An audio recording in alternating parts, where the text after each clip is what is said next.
There's still a little bit left on that bone, right? As we talked about it yesterday with Emmanuel Acho, who took most of the criticism for his comments, even though my man Mr. Jones and Shady McCoy said much worse than Acho, and they didn't take no shots, it seemed, collectively. But there was someone else there who stuck up for Angel Reese, obviously. Why do I say obviously? Because that's the climate we live in. Oh, it's one woman there. Oh, she gonna take up for the woman. Oh, she did, right? Like, you're pleasantly surprised when they don't, actually. It's crazy. But Joy Taylor, who I've known since she was this big, like itty bitty, used to run on the field with her brother, who I came out with in 1997. Jason Taylor, salute to her, salute to the family. And let's see if we're going to salute what she said about Angel Reese. So let's get Joy Taylor defending Angel Reese. I like villains. I like villains more than most. But why is she a villain? Because of what she does on the court? She said she was. Who made her the villain? She said she was the villain. Self-proclaimed. Who made her the villain? Because someone made her the villain, and it wasn't her. A few moments later. It's fun to be the good villains. I mean, we're the villains, so it's so much fun. I mean, everybody wants to come and play LSU, like every single night, and knowing that we have to come out there and lace our shoes up and play hard. Nobody's going to lay down to us. What's that site, Freezing Cold Takes? Look, this ain't to point at Joy Taylor, because I have done the same thing Joy Taylor has done, which is defended something that I felt needed defending, even though there may have been no defense for defending that defendant. You get what I'm saying? Angel Reese has self-proclaimed herself to be a villain. Now, let me give Joy credit, because what Joy is pointing out is this chicken and egg conversation. What came first, right? You ever had that conversation with somebody? Wow, you don't really have that answer. Some people say they do. They may be a little arrogant. Point being, Angel Reese embraced whatever they were calling her. What does grandma say in these moments? It's not what they call you, baby. It's what you answer to. Angel Reese didn't have to answer to being the villain. Think about it. When we try to put labels on people, we try to put personas on people, they don't have to accept them at all. No one ever said, you know what? When I see Dennis Rodman, who had no tattoos when he first entered the league, you know, clean shaven, he gonna be a woman and a dress, cross-dresser. No. He was a baller, a hustler, and then that hustle turned into, there's something behind the scenes a lot of people talk about. If you don't know, I am not gonna be the first to tell you. But if you do know, follow me here. Then all of a sudden, everything flipped for Dennis Rodman, right? Remember, he had the black wife, then all of a sudden, no black sisters, right? Etc. All that. The hair color changed, the dressing changed, all that. But Rodman didn't follow labels. Rodman was Rodman, and it turned into labels on Rodman. Some he accepted, and obviously, because he broke the mold, some he didn't. I use an extreme example to just show you, you can do whatever you want and still ball. And it ain't what they calling you. It ain't what they telling you you are. It's what you accept. Oh, so now we're going to get to this point. Oh, well, you know what? She's such a young lady. And since she's so young, why don't y'all have mercy on her? Well, let me say this about young stars. I had the privilege of working with Calvin Hill Sr. You guys know who he is, former Yale running back who had a son by the name of Grant Hill. And Grant Hill, as a young superstar, tell me, y'all, if I'm wrong, did he ever step in it? They try to label him. Don't do that. Don't go back to young Duke days. What happened? Did they ever label Grant Hill? Corny, Huxtable, sellout. Just be Grant Hill. You don't always have to raise your hand to be who they're calling you. So Joy is cooking it up in the kitchen right there, having a nice chicken versus egg conversation, which I think is a proper way to assess this situation. But then you quickly come to the realization, nobody forced Angel Reese to accept the villain role. Oh, something did force her. The desire, the opportunity, the marketing, the money, the fame, the fortune. That what forced her to accept something maybe she didn't feel that she properly deserved. Maybe something that she didn't really want to embrace. But what comes with you being that villain is you're sticking out from the pack.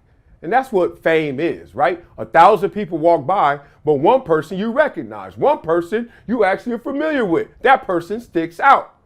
It doesn't always have to be so salacious that you turn into something bad, right? Just a micro decision off course can lead you to something and somewhere you don't want to be. Now, Angel Reese in that moment, once she saw the opportunity, raised her hand. There's videos of her showing her vagina getting waxed. I don't know what the hell it was, some stuff. You know, all the pictures she takes, look, I'm not into like Sports Illustrated or GQ or Vogue. It's sexualizing a woman in a bathing suit. I'm not. But I will say this. Those are the same ass pictures that be in Lowrider magazine. You take the picture in Vogue, it's like, oh my God, so esteemed. And you take the same damn picture in front of a 6-tray Chevrolet ragtop Impala, top dollar, and look at that thought, look at that thirst trap. It's like, what? She in a bikini doing this, and then you in a bikini doing this, but you in Vogue and you fresher? That's the only thing I level out about that. Y'all have fun with that. Point being, man, look, I've been young. I was never this superstarish. I ain't never been that damn famous household like that, but I have been around them. I have noticed them. You guys know of them, and they all don't step in it. So let's not make that excuse that it's the fame. Nah, B, it's what you wanted to play with that game. So now this is a proper defense for her. Give me a second. I'm going to turn this light on. All right. No, I ain't. Let's talk about this one. Nick Wright. Now, this is a sage point. Nick Wright comes in with the great perspective.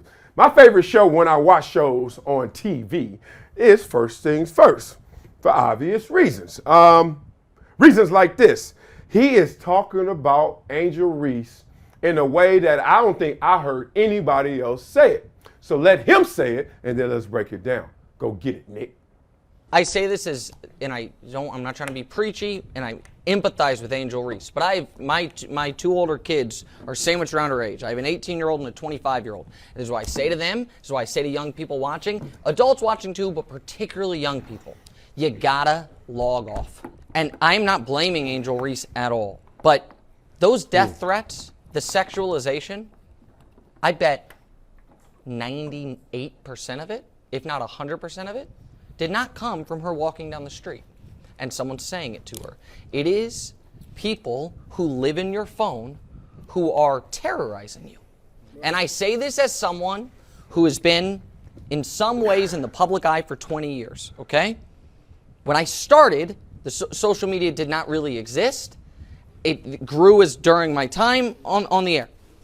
And about 6 years ago, I logged off. And by that I mean I didn't stop posting, but I stopped reading anything that is written about me because it was driving me crazy. It was negatively impacting my mental health, my interactions with other people, how I thought of myself as a grown man who opted into the spotlight. For young people who are kind of all of a sudden celebrities, nobody's prepared for it. And anyone that's like, oh, ignore it, I'm here to tell you it's not ignorable if you read it. Human beings are not equipped to deal, for all of human civilization, you did not have to deal with strangers saying terrible things to you. We didn't evolve to know how to deal with it. All of a sudden, anyone in the public eye gets it. And I'm here to tell you it's awful for you. And that if you consume it, all right, and if you consume it, it will negatively impact you. The problem is, Wilds, the flip side to it is the dopamine kick of the strangers saying good things to you. And in order to get that, you got to take the other, but it's killing kids. Literally. It's literally killing kids. And so I feel so terribly for her. Said a word there, right? Now, once again, when you get into this topic, a lot of feelings involved, a lot of emotions involved, especially because you're talking about a young adult. Adult, though. 21, but young adult. So everyone qualifies it, right? I have empathy for her. I'm not trying to be preachy. Be preachy, bro. It's okay. Who has made this world anti-preachy? Like my dad, my mom, my grandma used to preach to me. And those were words of wisdom. So I'm going to preach if I sound like a preacher. If I don't, whatever, as long as we reach her. We got to start training our brain. I say this all the time to my itty bitties. Train your brain. They're out there playing sports, thinking it's all a physical realm.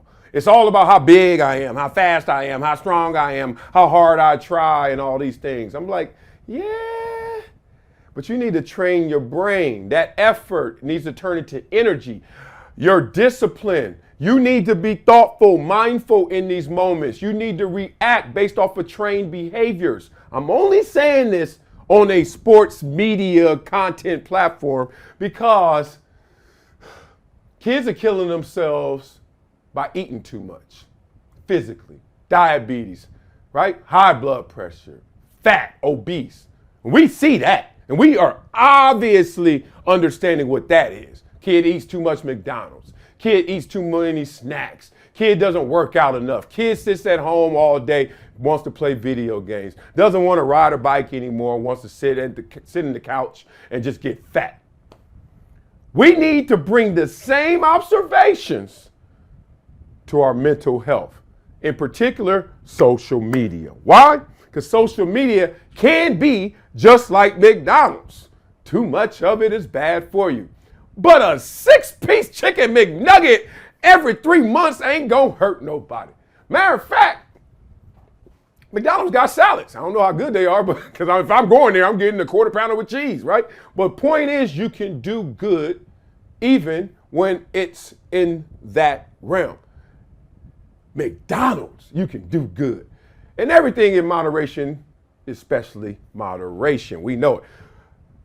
Angel Reese, anybody out there dealing with mental health issues because of social media?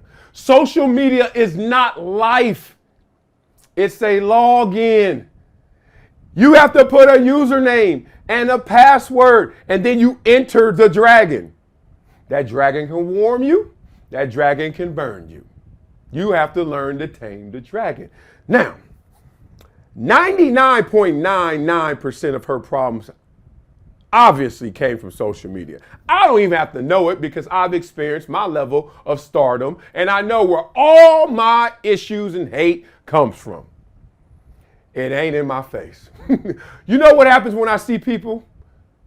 I get flattery in my face. I get thuggery on the keyboard, on the screen, on my phone. Now, when I'm out, not everybody loves me. Not everybody got my back. Everybody cool with me, think I'm fresh. But you know what they do? They just ignore you. Now, you can live in your own head and start to think what they looking at, what they want, what they doing, and all that. Now you got a mental health issue that you brought on yourself because you ain't training your brain. Train your brain. Everybody physically train their body. You ain't gonna have no big ass guns if you ain't hitting them biceps. So when it comes to social media, if you're not feeding yourself the good stuff, and it's in there, go on social media right now and see Jordan Peterson. I like Jordan Peterson. Go on social media right now and find some of Van Layton. I like Van Layton, right? Like go, like you, whatever you need. This is how I look at it. I get a slice of everybody to make the pie that I want to eat. But it ain't all, and I also got curly hair, site. gotta give shouts out to curly hair. But point is, y'all need to stop blaming this shit. And you have the ultimate power. Guess what it is? It's killing you. It's eating me up, my mental health. Log off. That's what Nick said. But this is where I disagree with Nick. Log your ass back on and get in shape. You don't get in shape by not doing it. Oh man, them gases were too hard. Running them hills too hard, coach. Oh, so what you gonna do? How you gonna get better at it? I ain't gonna run them. What? I get the whole posting and dip. I get that. Like I do that because of time. But when I got time, especially on vacation, and I always tell y'all this, when I'm posting a lot, it's because I'm somewhere chilling. I love reading what y'all think about me, good, bad, and ugly. I love engaging in conversation with you, but everybody ain't me, so what? But the point is, everybody got the power. Everybody got the power to say, nah, that's good. Nah, I'm not.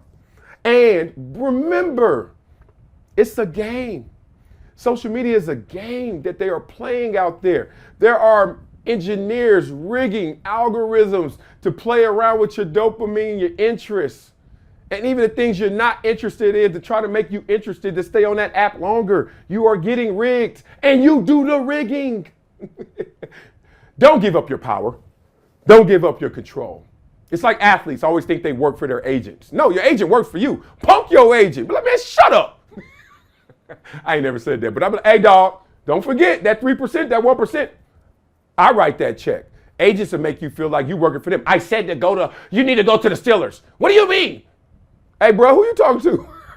Go the fuck I won't, right? So the point is, when you on social media, keep your power. Stop letting these people just say, oh, Wiley, you suck. You talk too much. Okay. What else? Wiley, I love you. All right. Wiley, you're the best. All right. Wiley, you're the worst. All right.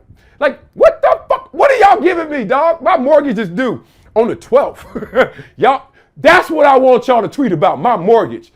Everybody got a cup, but they ain't chipped in. So don't let those moments fool you. Keep your power. I have a 24-year-old daughter who is amazing. And I'm saying that even if I ain't know her. People tell me to. She's amazing. She ain't caught up in all this social media stuff and all that stuff. She also ain't no damn superstar like Angel Reese, right? But the point is, the stardom is not the issue. Grant Hill. I could keep naming all the people that do it right, but they don't get enough shine. Everyone who does it right, move. You know how many stars there are that don't step in it? We even talk about LeBron a lot. Like, LeBron don't step in it. He's had his issues and controversies and the end on the gate, maybe. But point is, LeBron ain't stepped in it. Come on, y'all. Don't use stardom as an excuse. Be greater than your greatest excuse. Also, all I got to say about it, homie, I got love for Angel Reese in this respect. You have stood out because of your skills. Now, you wanted to stand out even more based on this persona. They may have placed it on you first, day one, but day two, you ran with it. Keep your power. If you're not that, don't be it, because that ain't this, and this ain't that. And girl, stay strapped. Get off this topic. All right,